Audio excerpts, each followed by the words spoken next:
बिस्मिल्लाहिर्रहमानिर्रहीम वरफ़ाना लका ज़िक्रक सदक़ल्लाहुल अज़ीम। भिखारी भी, लिखारी भी और शिकारी भी अवाम के कपड़े उतारने पर तुले हुए हैं। पाकिस्तान को लूट कर, नोच कर, खसोट कर, दलदल में धकेल कर अपने मनसब पर कायम रहने की जद्दोजहद कर रहे।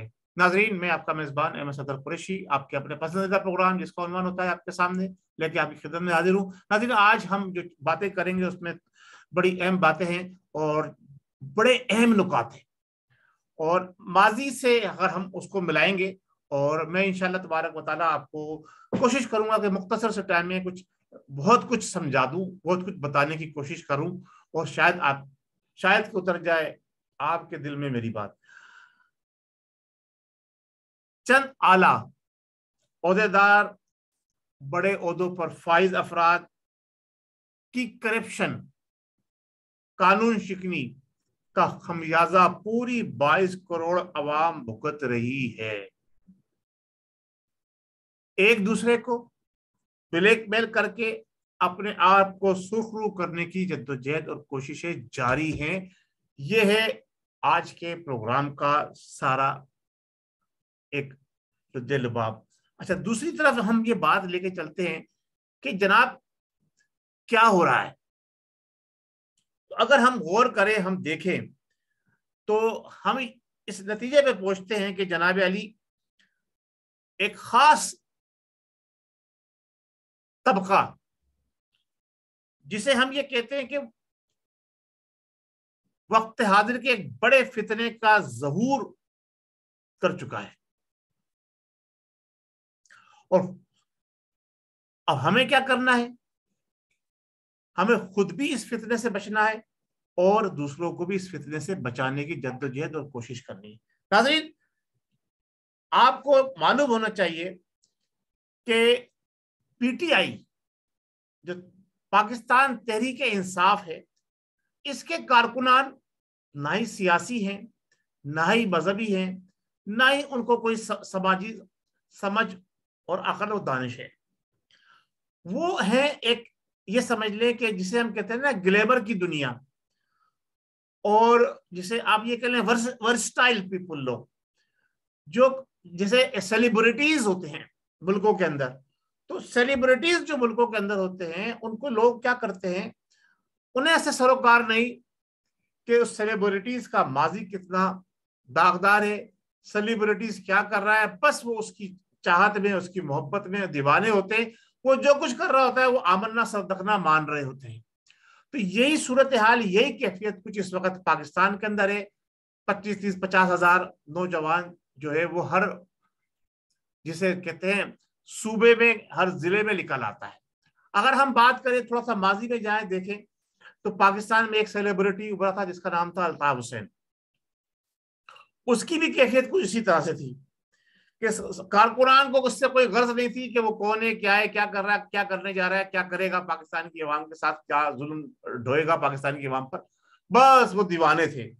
तो वो जिस जगह भी खड़ा हो जाता था, पिन साइलेंट जलसे करके चला गया। वो उस जैसे जलसे आज तक ना कोई कर सका है और ना ही शायद नजर आता कि करेगा। बहरहाल, तो ये भी एक सेलिब्रिटीज है। तो इसके पीछे एक अवाम का समंदर नहीं है, इसके पीछे चाहने वाले 22-23 करोड़ अवाम में से सिर्फ 25-30-50 हजार अफराद। आप लाख कर लीजिए जो निकलते होंगे। अगर 10 जलसे किए हैं और अगर उन 10 जलसों के अंदर, हर जलसे के अंदर सारे के सारे नए अफराद शामिल हैं, तो 10 लाख अफराद शामिल हो गए। तो 10 लाख अफराद से आप 22 करोड़ अवाम की उमंगों के ऊपर उनके के तर्जुमान नहीं हो सकते। अच्छा, अब हम बात करते हैं, मवाजना करते हैं कि कारकर्दगी और पसंदीदगी नापसंदीदगी उनके लिए माने कोई नहीं रखती। उनके लिए जी हमारा जो हीरो कौन है, बस उन्हें जाके जो है फिल्म देखनी है स्टूडियो के अंदर। अमिताभ की फिल्म लग गई, अब अमिताभ ने उसमें क्या एक्टिंग की, क्या झूठ बोले, क्या तीर मारे, उन्हें इससे कोई सरोकार नहीं। इसी तरह से मोहम्मद अली की फिल्म लग गई, उन्हें जाके देखनी है। नदीम की फिल्म लग गई जो हमारा वाजिद साहब जना, उन्हें जाके देखनी है। अब उन सबके साथ एक बड़ा लीडर था, उसका नाम था सुल्तान राही। ओ हो, पंजाब का बहुत बड़ा लीडर। उसकी फिल्म गंडासा लेके खड़ा हो गया वो। तो वो गंडासा आजकल इमरान नियाजी साहब ने उठाया हुआ है। अच्छा, और उसके साथ साथ मजे की बात ये है कि जब उसका मर्डर हुआ तो एक गोली से वो शहीद हो गया, जो सैकड़ों गोली लगने के बाद फिल्मों में जिंदा रहता था। अब इन्होंने भी वही ड्रामेबाजी शुरू कर दी है कि मुझे जहर दे दिया जाएगा, मुझे मार दिया जाएगा। अच्छा, बनी गाला का मिनी बैंक जो है पाकिस्तान का, mini state bank of Pakistan, ये खबर आई है मेरे पास, बड़ी अहम खबर है, ये शेयर कर लूं मैं, बात रह जाएगी बीच में। पाकिस्तान का मिनी स्टेट बैंक बनी गाला के अंदर मौजूद है। और रेहान खान की किताब में भी उसके ऊपर तबसरा किया गया है। और वो हमारे टीवी के बड़े अहम एंकर पर्सन है, और बड़े उनका नाम भी दानिश है, डॉक्टर भी हैं वो।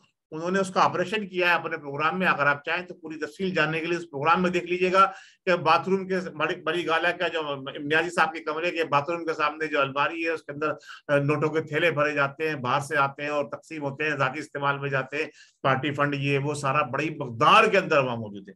यानी अरबों खरबों की हिसाब की कहानी चल रही है वहां पर।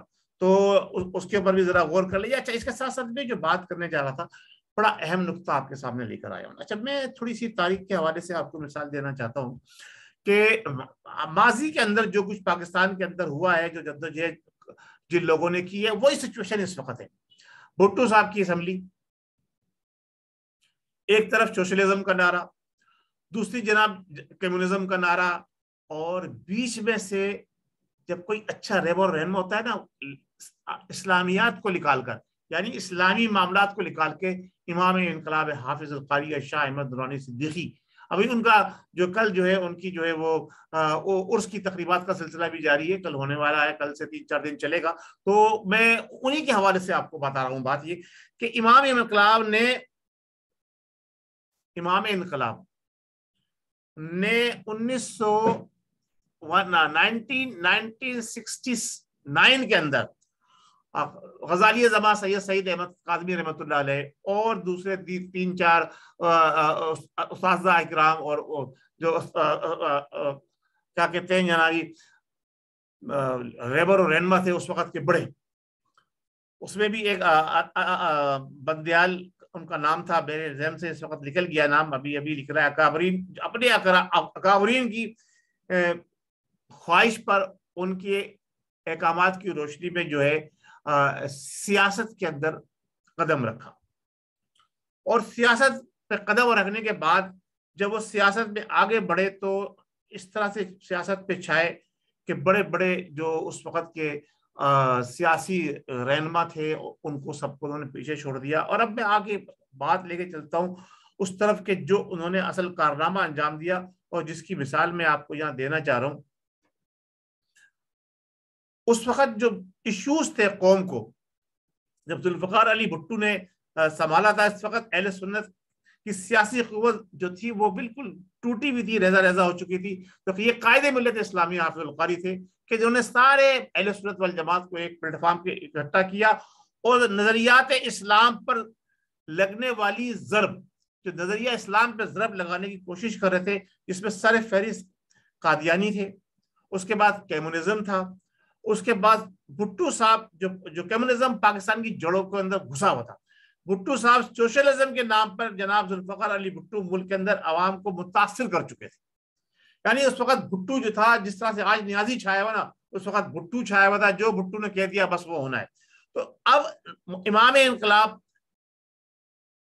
जाहिर सी बात है अपने मसलक और अकीदे के हिसाब से लोगों को उन्होंने इकट्ठा किया और उन्होंने एक जगह पे एक प्लेटफॉर्म पर सबको बुलाया। उसके बाद उन्होंने एक इत्तेहाद के जरिए उस वक्त की हुकूमत, क्योंकि भुट्टो के चाहने वाले बड़े जोर शोर से थे और वो इस्लामी सोशलिज्म के नाम के ऊपर कोई इस तरह का मुल्क को निजाम देना चाह रहा था जो 73 का आइन बनाए।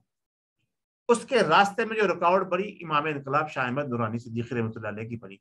सबसे पहला काम उन्होंने किया, फितना कादियानियत को जो 90 साल पुराना इशू चल रहा था उसको खत्म किया। इसमें मैं बाद में बात करूंगा, हम अभी जो बात करेंगे बड़ी अहम बात यह है, अब वो इशू दोबारा उठ के खड़ा हो चुका है।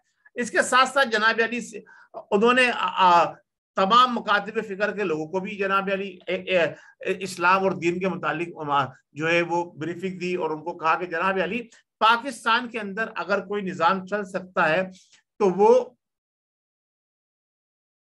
पाकिस्तान का सुप्रीम लॉ अगर कोई हो सकता है तो वो कुरान और सुन्नत होगा। तो आपकी जो कोशिश और जो काविश थी उसमें सबसे अहम किरदार जब मैं आपको बताऊं कि जब बाशानी ने टू बटेक सिंह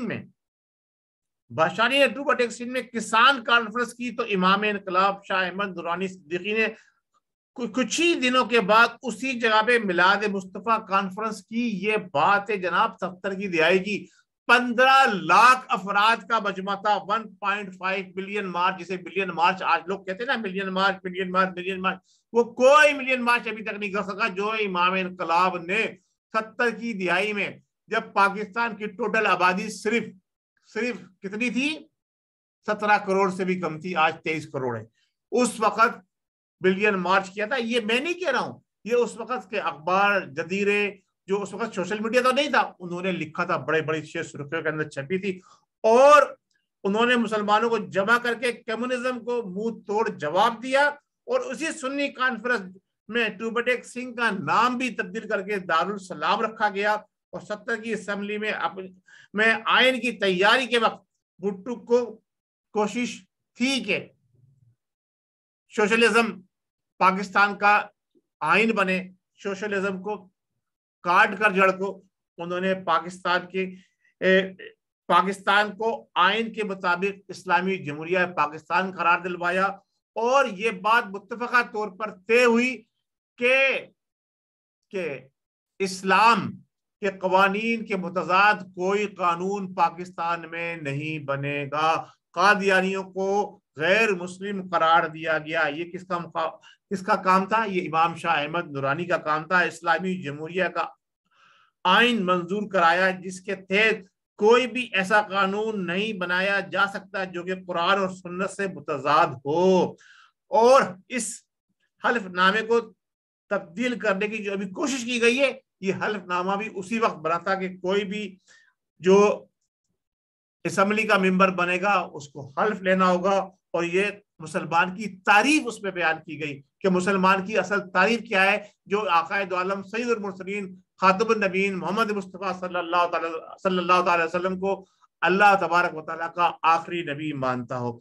तो अब ये जो कुछ इस वक्त हो रहा है, आइए और भी बहुत सारी बातें हैं, मैं उस तरफ बाद में जाऊंगा। बहुत सारे मामला हुए थे, बहुत सारे बैक वक्त 3 माजों के ऊपर इमाम शाह अहमद दुरानी ने जंग लड़ी और तमाम और कुव्वतों को जो है ना पश्च पुष्ट डालकर पाकिस्तान का सुप्रीम लॉ कानून और सुन्नत के मुताबिक हुआ, इस्लामी जमहूरिया पाकिस्तान कहलाया। और आज भी वो कानून कायम है। और 1973 के अंदर जो कादियानियों को अक़लियत करार दिया, आज फिर एक शख्स जो इस्लाम की बात करके मुसलमानों को धोखा देकर, जो सोशल मीडिया से ताल्लुक रखने वाला एक सेलिब्रिटीज है, उसको हम मानते हैं। अब लोग उसके पीछे दीवाने हैं, लेकिन वो लोग कौन दीवाने हैं, ये हमारी अदलिया को सोचना होगा, ये हमारे अस्करी इदारों को सोचना होगा कि वो कौन लोग दीवाने हैं। क्या अगर दीवानों को अगर हुकूमत दी जाए तो फिर उसका अंजाम क्या होगा? जो अंजाम देख ले क्या हो रहा है। आपने देखा अभी एक लाइन एंड ऑर्डर का वाकया पेश आ चुका है, मुझे सोशल मीडिया पे पता चला है, वल्लाह आलम बिस्सवाब सच है या गलत है, कि किसी पोल्ट्री फार्म के अंदर तोड़फोड़ करके वहां से लोग जो है सारी जो है मुर्गियां उठाकर चोरी करके ले गए। सोशल मीडिया पे वीडियो आई है। तो अब कौम को तरबियत क्या दी जा रही, और वो मुखालिफिन का था, पीटीआई की किसी मुखालिफ का, जो वो था पोल्ट्री फार्म, उसको तोड़कर पीटीआई के कारकुन रजाकार खास तौर से जो जलसे में जा रहे थे, उन्होंने ये इक़दाम उठाया।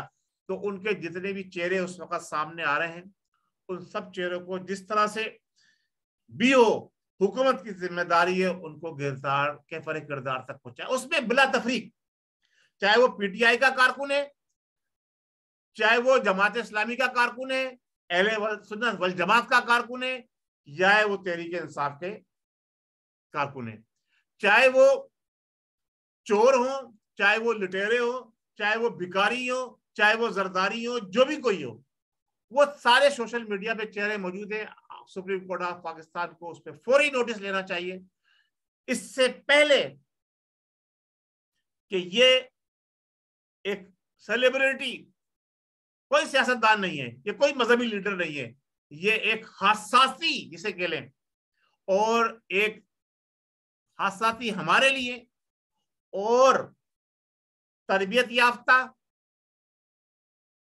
सेलेक्टेड और प्लान करता जो वजीर आजम था पाकिस्तान का, जिसे किन लोगों ने प्लान किया ये भी हमारे अकाबरीन बता चुके हैं, वो हद से आगे बढ़े, हद से आगे तो बढ़ चुका है। अब आप ये बताइए, जो शख्स ये कहे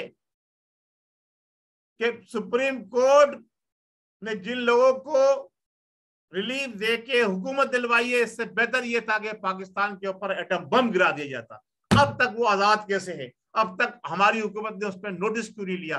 अब तक हमारे अस्करी इदारे खामोश क्यों हैं? एक शख्स जो उर्दू बोलने वालों का लीडर था, उसने पाकिस्तान के खिलाफ थोड़ी सी बात की तो उसकी मीडिया के ऊपर तस्वीर की भी पाबंदी लगा दी गई, नाम लेने की भी पाबंदी लगा दी गई। अब जो शख्स पाकिस्तान के ऊपर एटम बम गिराने की बात कर रहा है, उसको जलसे करने की भी इजाजत है, उसको अवाम से खिताब करने की भी इजाजत है, उसको हुकूमत को मजबूर करने की इजाजत है। हमारे इदारे कहां सो रहे हैं? जो पाकिस्तान के दिफा को मजबूत से मजबूत तर बनाने वाले, जिनकी वजह से पाकिस्तान के 22 करोड़ अवाम सुकून का सांस लेते हैं, जो जो जिसके पीछे 22 करोड़ की 26 करोड़ की अवाम पूरी की पूरी खड़ी हुई है, वो इदारे क्यों खामोश है? सुप्रीम कोर्ट ऑफ पाकिस्तान ने अब तक नोटिस क्यों नहीं लिया? ऐसा शख्स, कल जब फैसला हुआ था अदालत ने, और अदालत के हुक्म पर जो है वो तहरीक अदम एतमाद पर वोटिंग कराई गई, तो सारी अदालतें झूठी और नाफरमान और धोखेबाज और सारे वो लगाए हुए पिछले दौर के बेईमान लोग हो गए थे, गद्दार हो गए थे। आज एक फैसला हमजा शहजाद और लोटो के हवाले से जो आया, तो अदालतें सही हो गई। यानी मिनट मिनट पे जो शख्स अपना नजरिया बदलता हो, मिनट मिनट पे जो शख्स अपनी बात बदलता हो, इसको दीवाना नहीं कहा जाएगा तो क्या कहा जाएगा? तो दीवानों के साथ बहुत सारे दीवाने अगर इकट्ठे हो जाएं तो उनका फिर घर कहाँ होता है? आपको मालूम है, जो अकल से फिर जाते हैं उनकी जगह कहाँ होती है? सलाखें, जंजीरें। अगर ज्यादा दीवाने हैं तो उनको जंजीरों में जकड़ा जाता है। तो अब तक ये आजाद क्यों घूम रहे हैं? जो पाकिस्तान पर बम गिराने की बात कर रहे हैं, एटम बम गिराने की, वो आजाद कैसे घूम रहे हैं? उनको मीडिया पर आने की इजाजत कौन दे रहा है? उनकी तस्वीर छापने की इजाजत कौन दे रहा है? उनको जलसे करने की इजाजत कौन दे रहा है? वो सारे मुजरिम हैं। 22 करोड़ अवाम होश के नाखून लो, चंद दीवानों के खातिर मुल्क को तबाह व बर्बाद होने से बचाएं। जो हमारे अकाबरीन थे, आज भी अगर कोई इमाम शाह अहमद दुरानी जैसा मजहबी रहनुमा, सब अपने आप को जनाब अली कायदे अहले सुन्नत कहलाते हैं, बड़े बड़े कायदे अहले सुन्नत, कभी कायद के माने नहीं जानते कायदे अहले सुन्नत के लोगों ने उनके साथ अलकाबात लगाने शुरू कर दिए। अगर कोई कायदे अहले सुन्नत हाफिजुल कारी शाह अहमद दुरानी सिद्दीकी रहमतुल्लाह अलैह जैसे, जिन्होंने मिली यकजहती काउंसिल बनाई, जब जरूरत थी तो उनके पीछे तमाम मकाते फिक्र के उलमा इकराम, बड़े बड़े जयद उलमा इकराम उनके पीछे नमाज पढ़ने में फख्र महसूस करते थे।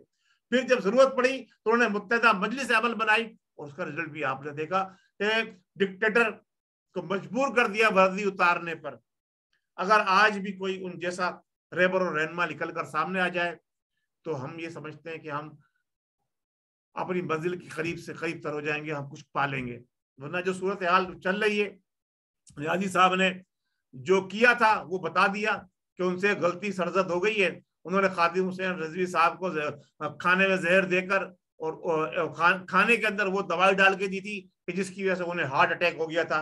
तो अब वो बात उनकी जबान पर आ गई है कि मुझे जनाब अली जहर देकर और वो ऐसा पॉइजन दिया जाएगा जो जहर के असरात उसमें नहीं होते, और उसके जरिए मुझे हार्ट अटैक हो जाएगा और मैं मर जाऊंगा, और मुझे सिक्योरिटी मेरी टाइट की जाए। भाई कितनी सिक्योरिटी लोगे?